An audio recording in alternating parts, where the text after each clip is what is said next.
How to paint a foggy morning. I start by mixing out 5 general hues for all of the different areas of my composition. I then grab this gorgeous spring cyan to mix into all of my paint colors. Tinting every color on your palette with the same hue is called unifying your palette. It helps a lot. The goal is to mix 2 versions of each hue.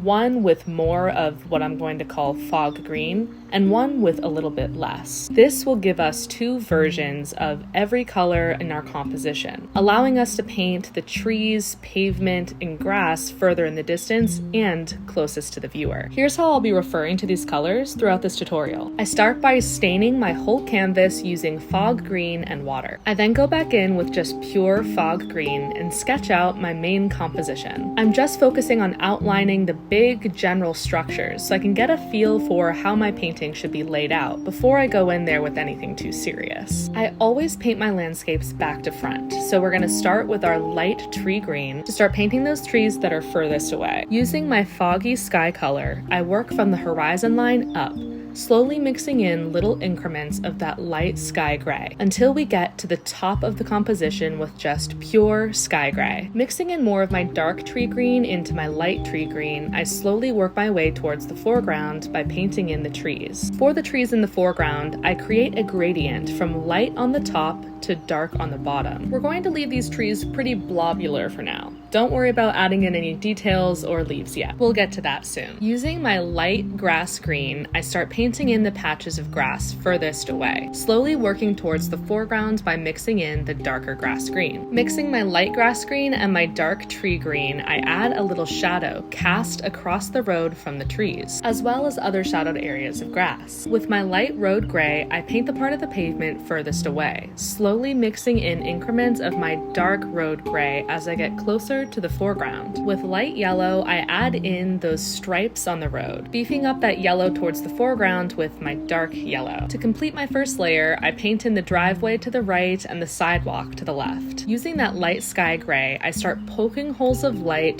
through the leaves in the trees, carving out details using light. With just a little paint on my brush, I dry brush over the background trees to push them even further into that fog. Mixing my dark tree green and my light grass green, I add some greener foliage poking through in the front of that fog wall. With the light road gray on a thin, long liner brush, I paint in power lines crossing the street in front of us. Using that same gray, I paint in the telephone poles that they connect to, making sure to add dimension and shadows by mixing in more of that dark road gray. Make sure these telephone poles get shorter as they get further into the distance, and that the power lines get foggier as they go in the distance and darker as they're in the foreground. You'll also want to make sure that the power lines in the foreground are just a little bit thicker than the ones far away. And heads up, you'll need a steady hand for this, which I don't have. After adding some final details like warm headlights piercing through the fog or wet tire tracks on the pavement in front of us, we have finally completed our